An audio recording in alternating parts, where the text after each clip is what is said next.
ঠিক আছে সরো সরো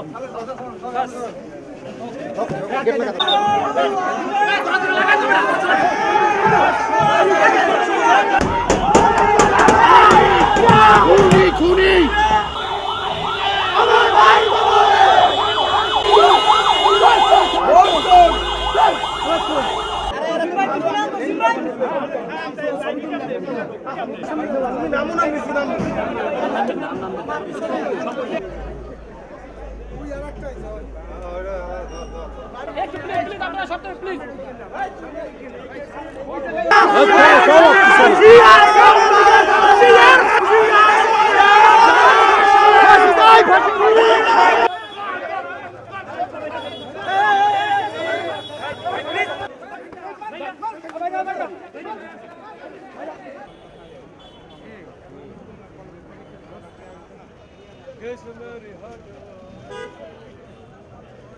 বিএনপির মতো একটা অফিস সেটা অগ্নিসংযোগ করলো, ভাঙচুর করলো, তারপর বোমা বিস্ফোরণ ঘটালো, সেই মামলার রিমান্ড ছবিও পর্যন্ত পড়াইছে, বেগম খালেদা জিয়ার ছবিও তারা আগুন দিয়ে পড়াই পর্যন্ত করছে। আমরা আগামী দিনে বৈষম্যবিধি ছাত্র আন্দোলনের বিপক্ষের স্রোতের লোকের বিরুদ্ধে আমরা সব সময় সোচ্চার থাকবো।